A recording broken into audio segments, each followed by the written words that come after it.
Hello everybody, it's Starrapter here, and it is now 2018, so I can't wait to break down another year's worth of Star Wars material. I always talk about the comics, the novels, the TV series, and the video games every single week. So this week we have two new comics. We have, first off, Star Wars issue number 41. So this is the fourth part of the Ashes of Jedha arc. We have our heroes on Jedha trying to recruit the partisans. Yes, that's right, Sal's partisans that we've seen in Rogue One. There's still some stragglers alive. They're still trying to fight back against the Empire, who has returned to Jedha in order to obtain more Kyber crystals. So in this specific issue, we have Luke, who is trying to discover more about the Force. There is this cult, the cult of the Central Isopter, and they control this abyss, which is, I guess, very similar to the Cave on Dagobah. It's a way of getting to the Force, of seeing the future and whatnot. Meanwhile, we have Han and Leia. They're trying to destroy the Leviathan, which has been put there by the Empire to strip mine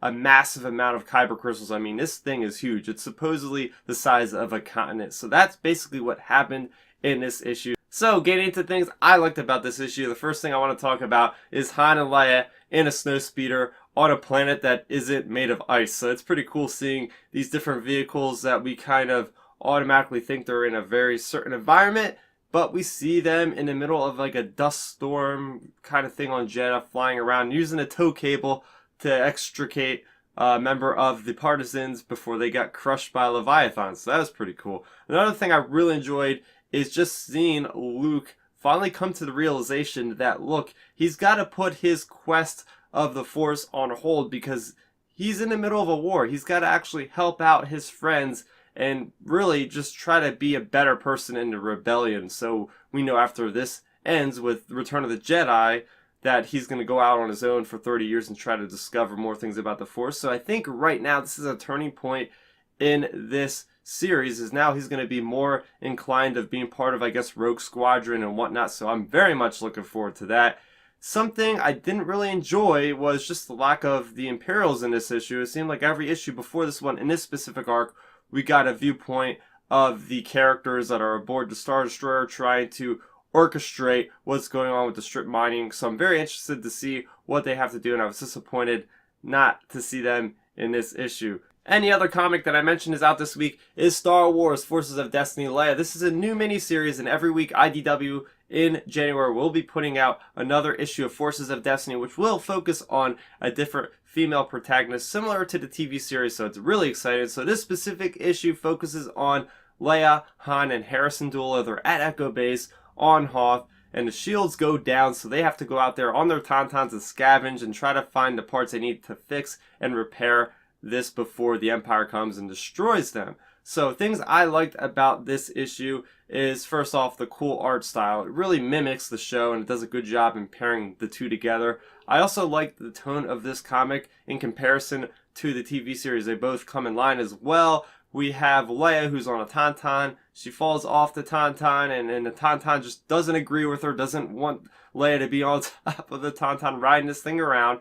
And it just shows, like, you know, sometimes you have to give things a little bit of affection to get along. You can't be just so commanding and so bossing around. So I did like the messages of, you know, working together as a team. And it's a very, you know, kid-centric story, as the TV series is. So it's, you know, very simple in the plot, but I think a lot of people will enjoy this, especially those that have kids.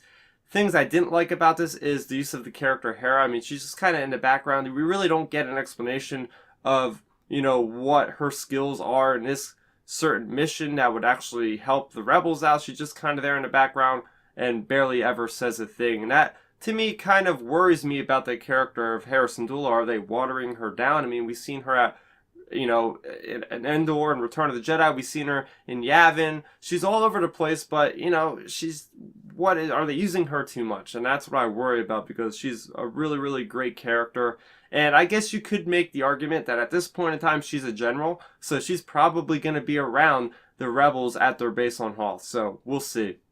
And another thing that I thought was really strange is the one page that's dedicated to Darth Vader. Like, it really has no place in the story. It just says, you know, Admiral Ozzel and Vader talking, and Vader's like, just send out more probes. And that was pretty much it. There was nothing else that really didn't need to be put into this comic. So it's the beginning of a new year, so I thought I'd do another book giveaway for you guys. This time it's for a free copy of Star Wars Cobalt Squadron, written by Elizabeth Wein.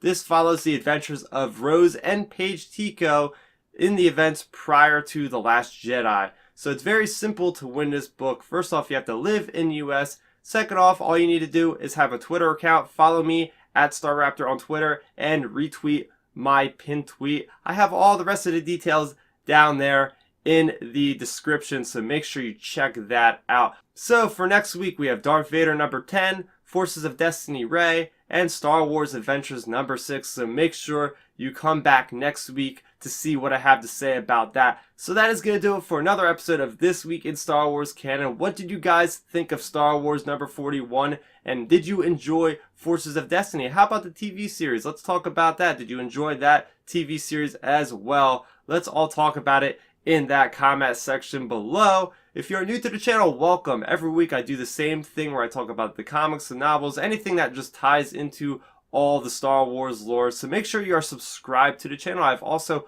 a bunch of other content such as movies, TV shows, gaming, and more. I'm Starrapter. Thank you guys for checking this out, and may the Force be with you always. Thanks for checking out the video. Please hit that thumbs up symbol. It helps me know that I'm making content that you guys enjoy. And if you enjoyed this video, I also include 2 videos down below you guys should check out. And please consider subscribing to this channel. It helps support me, and it notifies you guys of when I get new videos up on the channel. You can also contact me on Twitter, Facebook, and Instagram at Starrapter.